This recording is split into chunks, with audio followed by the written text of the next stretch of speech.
Great. Okay, welcome back to another Candid conversation. We are so happy to have you guys with us. So again, we are Chaos to Calm with Candice and Siobhan.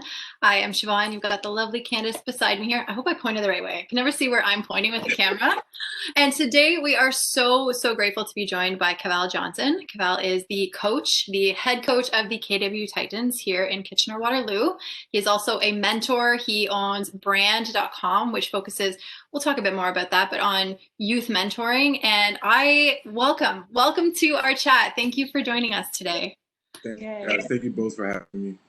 Yeah. So CJ, we have had lots of conversations, you and I, in the past, but tell us a little bit first about how you end up in Kitchener Waterloo, because you're American and suddenly you're just head of the KW Titans. I came here in 2016 as a player for the KW Titans. I left a team that I was playing for in Greece and came here to be closer to my significant other at the time. And I played for the team in year one, and I was going to retire after that year. I went home and I was in the process of joining the Army.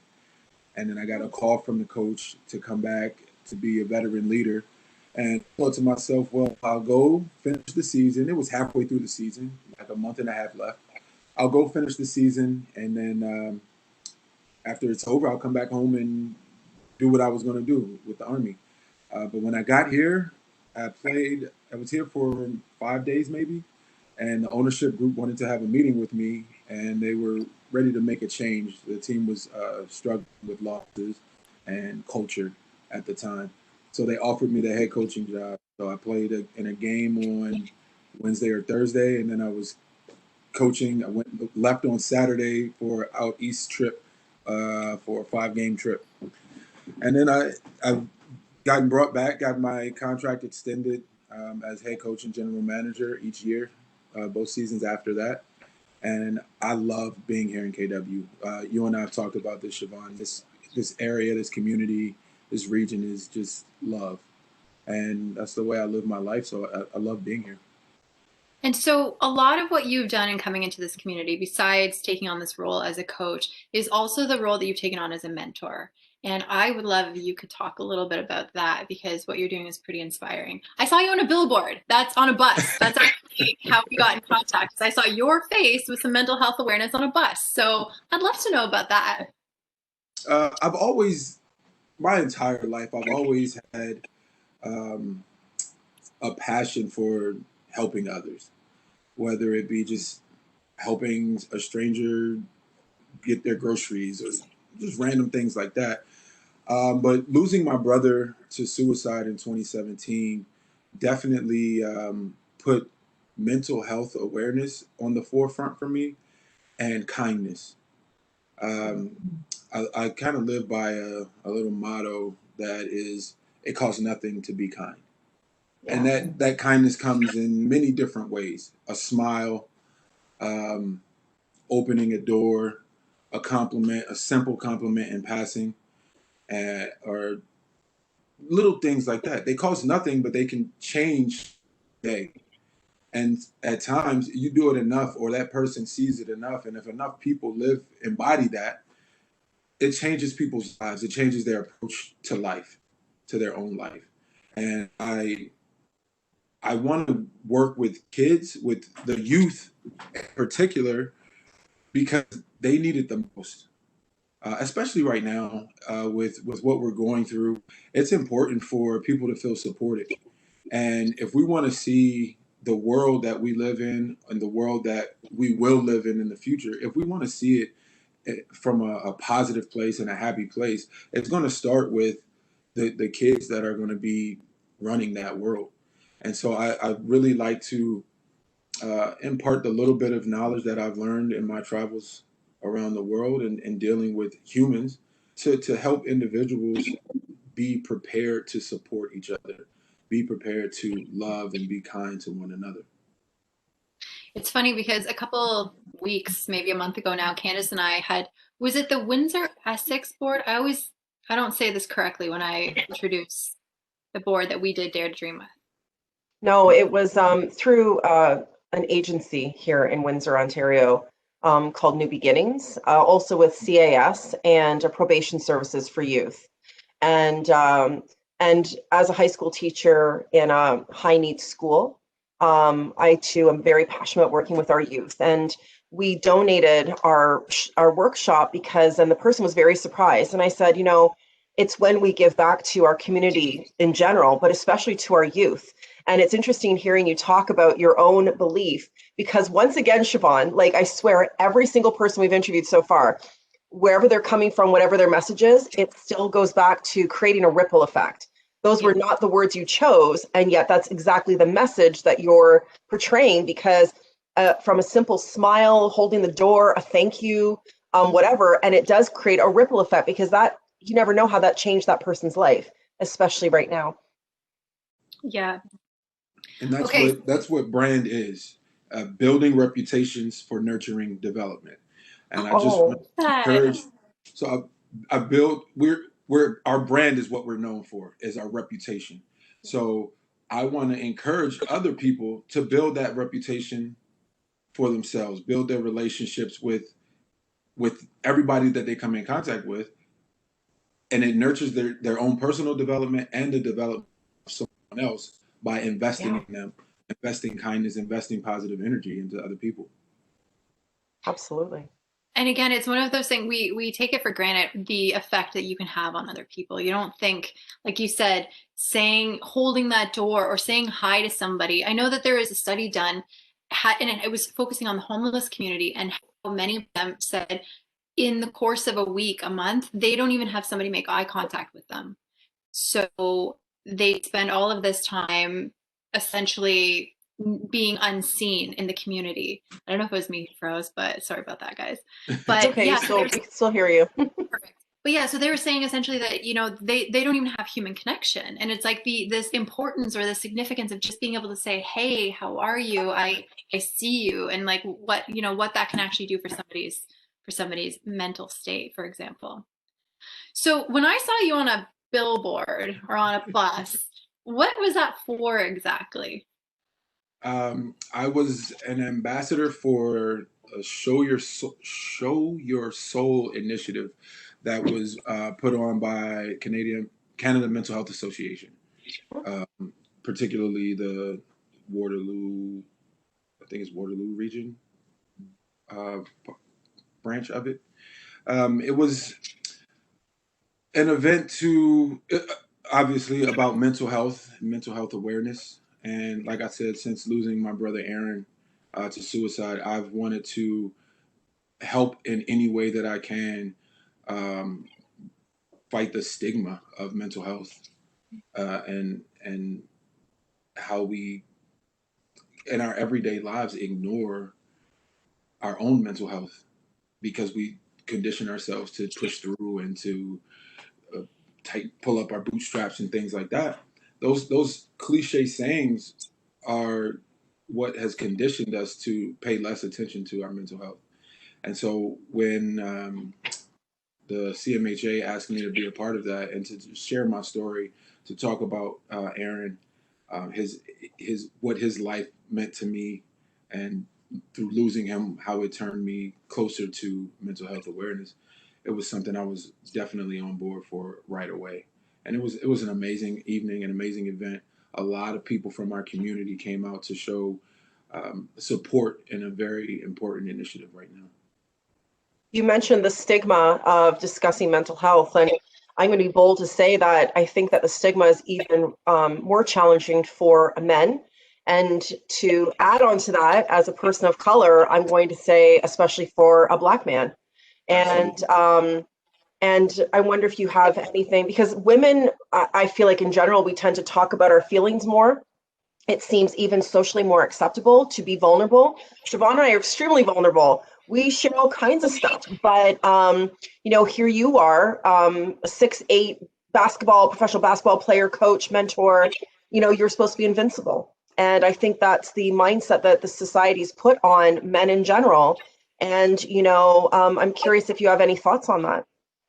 It's so not funny, but just ironic the way Mm-hmm. you worded it.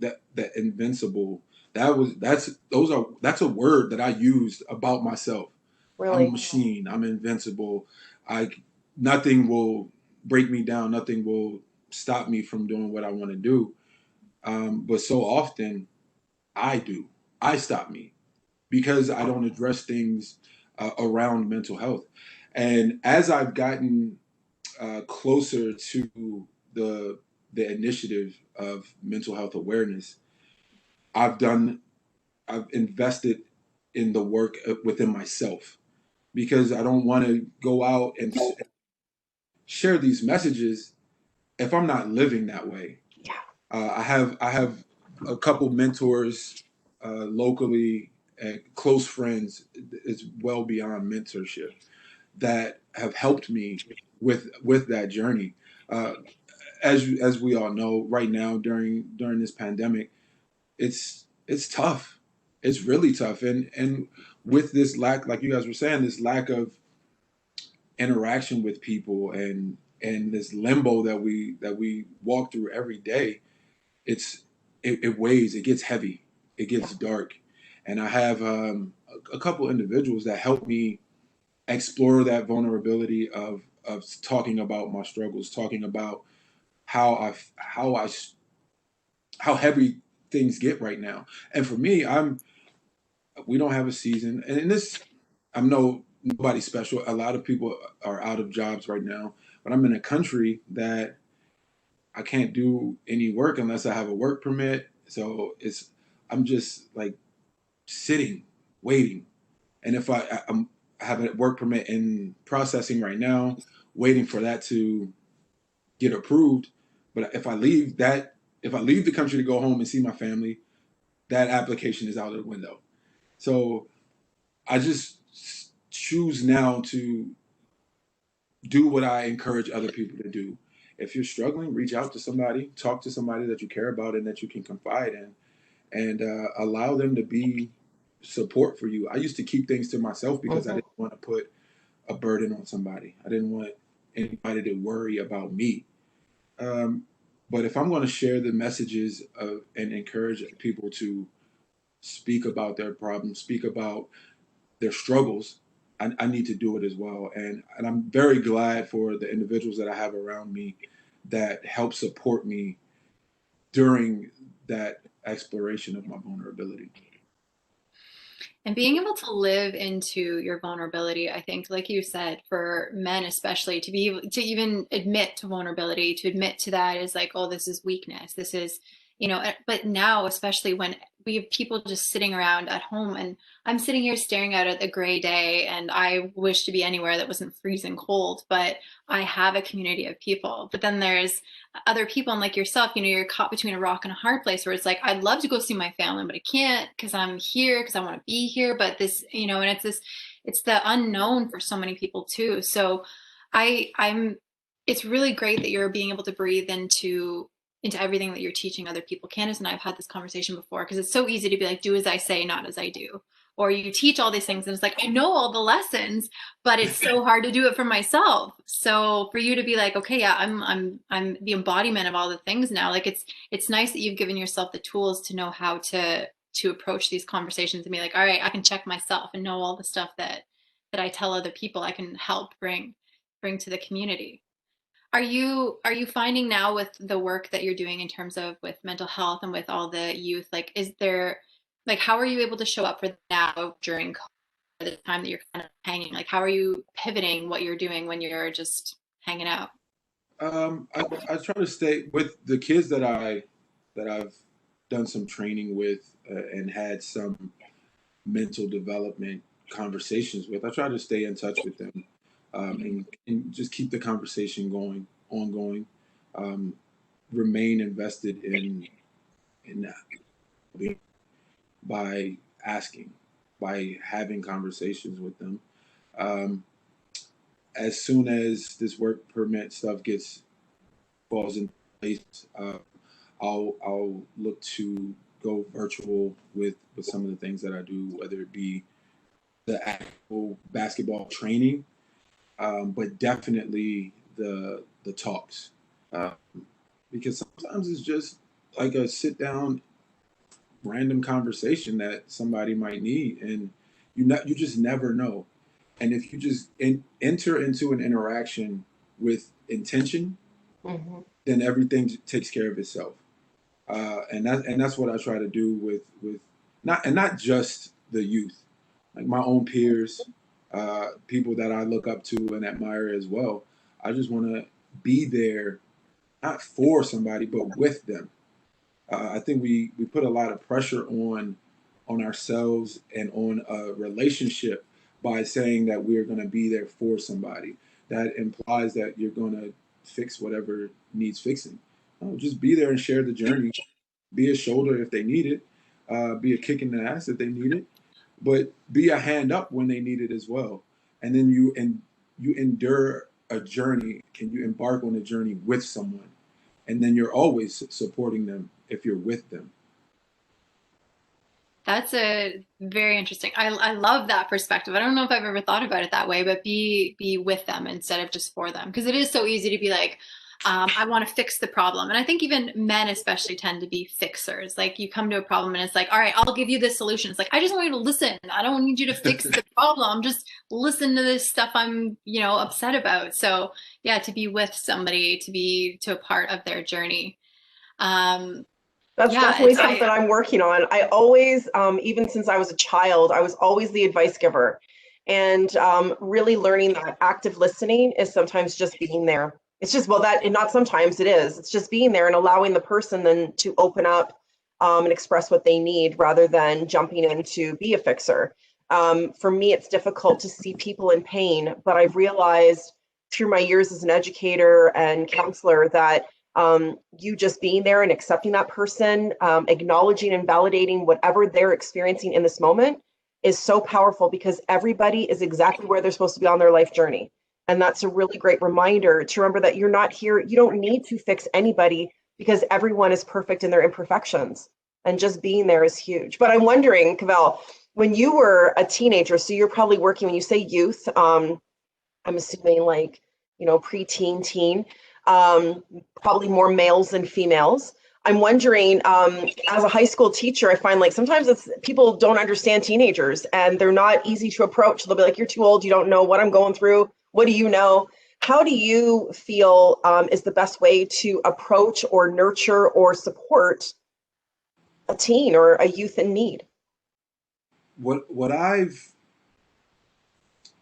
guess I'll call it success. What I've had success with, or more impact with, is just allowing a kid to talk. Like just ask a question and just because they're going to talk. And sometimes they won't, and that's okay. But just allow the space, give that space, and again, not coming into a conversation trying to tell a kid what they need to do better or focus on more.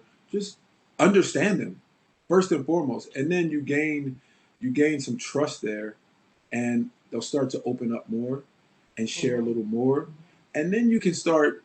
One thing that my dad did with me as a preteen, uh, when I started those years where you start smelling yourself and you don't want to hear what anybody has to say, like you're saying, 'cause I know it all. My dad stopped saying to me, "Let me tell you this, listen to this, do that." He started saying to me, "Let me share this with you," and it just dropped the guard Yeah. immediately because it wasn't. Oh shit, what do I have to do different now? What did I do wrong now? He just shared life experience, and that has always stuck with me from when I was 12 or 13 years old. And it's the way that sometimes I use those exact words, but more often than not, that's the energy that I take into conversations with youth and with my peers as well. Is I want to hear what you have to say. I want to hear what you're dealing with, and then I'll share some of my thoughts with you. I'm not telling you what to because you're going to do what you want to do anyway. That kid is Yeah. going to do what they want to do, how they want to do it anyway. But I hear you, I feel you, I understand you. Here's a little bit of my thought about it or around it, or maybe something completely different. Maybe they just needed to get that off their chest, and I'll share something else with you about a different topic just to keep the conversation going to keep that foundation of trust and support solid. I love that. Now, we also asked you before we started, we said if there was wisdom that you could impart, or a thought or a word or something that you've found on your journey, that if you were to leave with this world, that one message, what that might be for you. Kindness costs nothing. That is definitely what I live by. And some people get stuck in the inconvenience of being kind. No, it's not an inconvenience at all. Because at the end of the day, you're doing something to positively impact someone else's life. And it doesn't cost anything but a second out of your day to smile at somebody. And it can change that person's, like I said before, it can change that person's whole day. And more often than not, it's going to change your day as well. Yeah. Like counselors tell you, just smile and watch and feel your energy change if you're in a bad mood. I do it all the time. And I try to make sure that I do that for somebody else, several people throughout the course of my day. It's harder to do it now because social distancing, and I'm a hugger. I can't exchange that kind of energy. But I find different ways. I'll give my compliments when I see random people. I'll help anything that I can do as long as I respect social distancing. But that's what I live by. That's my life motto, I guess. I love it. You know, in one of my classes with my students, we were talking about the difference between kindness and nice, being nice. And I kind of cringed at nice. And to me, there's a difference between kindness and nice. Have you ever thought about that before? A little bit. I've heard a conversation about it a few years ago, and I didn't give much thought to it because I know I'm gonna always choose kindness. Yeah.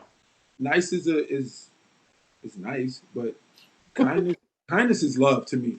Yeah. Kindness is love. Yeah. Yeah, I like that.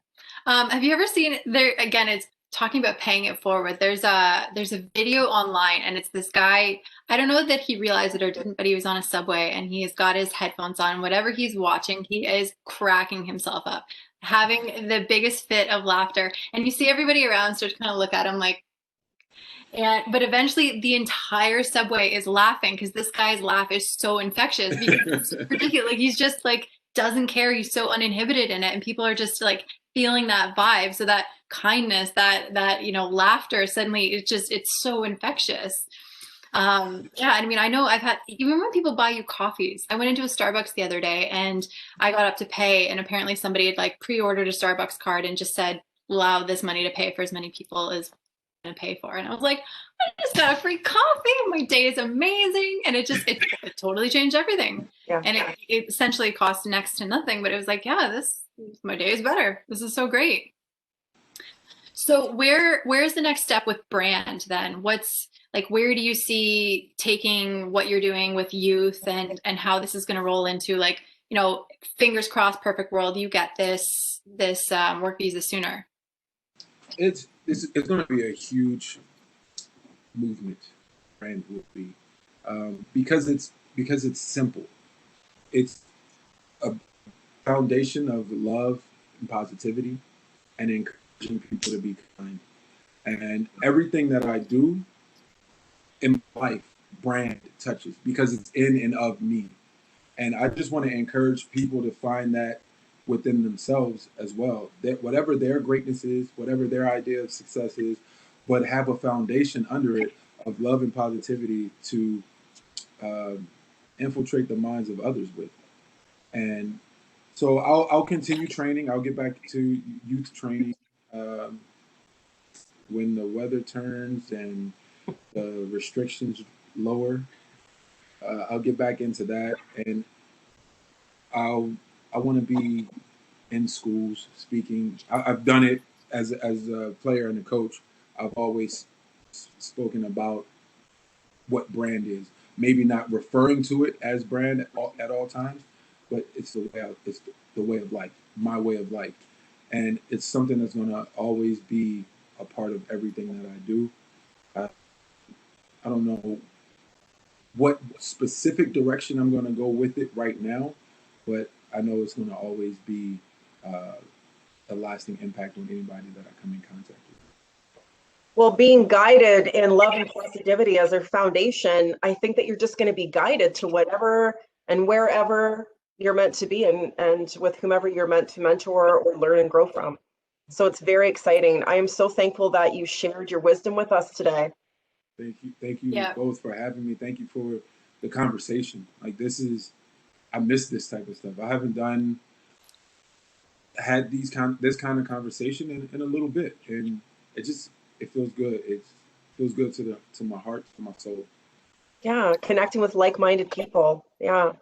That's the thing. That's how all of the connection comes together. You pass that kindness on. We spread it around to the people that we know. This means you get to come back and have another conversation with us once, you know, the weather clears up and it's like, great, we're outside doing sports now. We can hug people. Life is, you know, that's where it should be. Thank you so much for chatting with us, and we really appreciate your message. Is amazing, and I think people need more kindness, and people need that reminder, that gentle reminder that it doesn't take much to make a difference. And we appreciate you and the work that you do to make a difference in this community, and the fact that you're raising awareness for mental health, because it is such a huge thing, and we need more advocates like you. So thank you for being with us. Thank you. Thank you, Cavell. Thank you, Siobhan, and thank you, Candice. I really appreciate the opportunity. Thanks.